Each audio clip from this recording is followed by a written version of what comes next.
Hello friends, Baahubali many అయితే మామూలుగా లేదు భయ్య. బాహుబలి ద ఎపిక్ అయితే థియేటర్లోనైతే రిలీజ్ అయింది. ఇది ప్రీమియర్స్తోనే ఒక లెవెల్ రికార్డ్ అయితే సెట్ చేస్తుంది భయ్య. ఇంతవరకు నెంబర్ 1లో ఏ మూవీ అయితే ఉందో కలేజా, అలాగే గబ్బర్ సింగ్, ఈ మూవీ రికార్డ్స్ అయితే ప్రీమియర్స్తోనే తుడిచేసింది. బట్ ఈ రోజు అయితే థియేటర్స్ అయితే ఫుల్ భయ్య, అస్సలు ఖాళీ లేదు. సో మూవీ విషయానికి వస్తే మూవీ అయితే వేరే లెవెల్లో ఉంది భయ్య. ల్యాగ్ లేకుండా కట్ చేయాల్సిన సీన్స్ కట్ చేసి, పెట్టాల్సిన స్టోరీ పెట్టేసి 3 hours 44 minutes అయితే అదిరిపోయేలా కట్ చేశారు, ట్రిమ్ చేశారు. కలర్ గ్రేడింగ్ అయితే వేరే లెవెల్.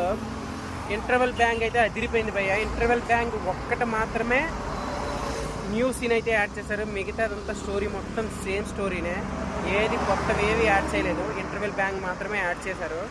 ఇంకా యాజ్ యూజువల్గా లాస్ట్ క్లైమాక్స్లోనైతే మీకైతే బాహుబలి ద ఇంటర్నల్ వార్ అనేసి ఒక చిన్న యానిమేటెడ్ ట్రేజర్ అయితే ప్లే అవుతుంది భయ్య. ట్రేజర్ అయితే వేరే లెవెల్ భయ్య, గుర్త ర్యాంప్ అయినది వచ్చి ట్రేజర్లోనైతే బాహుబలి చనిపోయాక ఎలా ఉంటుంది అనేసి అయితే చూపించారు. అదైతే డివోషనల్గా కూడా కనెక్ట్ చేశారు భయ్య. ఓవరాల్గా మూవీకి అయితే మంచి రెస్పాన్స్ వస్తుంది. మరి రవితేజ మూవీ ఎలా ఉంటుందో అనేది అయితే దెబ్బ పడేలా ఉంది. బట్ బాహుబలి ఎంతమంది చూసారో కామెంట్ చేయండి ఫ్రెండ్స్. అలాగే మన ఛానల్ 1000 సబ్స్క్రైబర్కి దగ్గరగా ఉంది, కొంచెం సబ్స్క్రైబ్ చేసుకొని సపోర్ట్ చేయండి ఫ్రెండ్స్.